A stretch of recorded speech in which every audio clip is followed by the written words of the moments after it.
Ja, det er Ole Søndergaard herude i Vils, der er ved Løgstør. Og jeg driver en økologisk landbrug, og vi har 140 årskøer, og lige sådan har vi 140 hektar jord. Og min søn Søren er planen, han skal overtage. Vi har fået robotter i 2009, og det var den første model jo.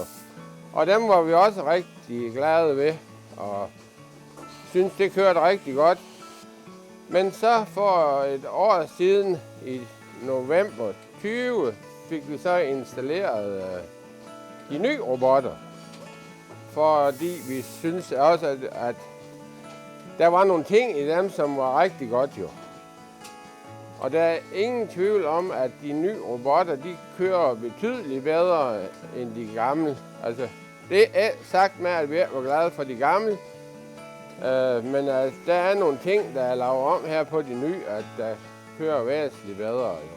Det der navigatorværk også, det er så billigere ved det her nye også, end det var med det gamle. Og det er jo alt det der med at kan finde de der køer, der skal insemineres. Så når det kan vi jo sidde på computeren og gøre vi. Det er jo simpelthen fantastisk. Vi kan simpelthen finde de køer lige på prikken.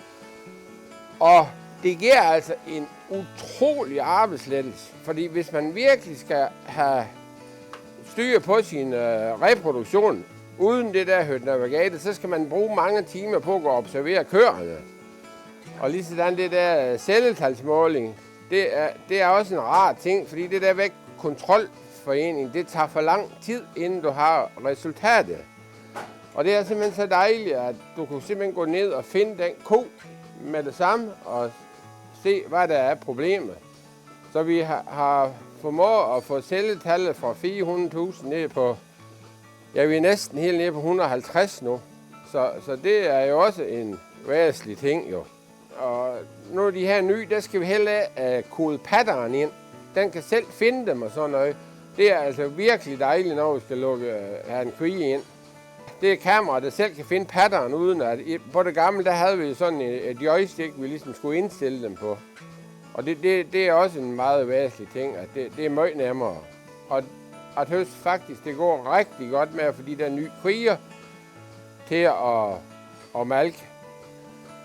Og det er også tykkes, der er dejligt ved en Delaval, det er, at hvis du har en kvie, der er lidt urolig, så kan man selv sætte patkopperen på, uden at du skal have armen ind under. Det er så også, det er altid vores lov ved, at vi selv kan sætte patkopperen på, hvis det er. Hvis når jeg ringer og siger, at vi har et problem, og så kommer de og løser, om så er det 2:00 om natten, der er sådan set, der har aldrig været noget bøvl med det. Og så det har jeg slet sådan set spekuleret i, at det kunne være anderledes.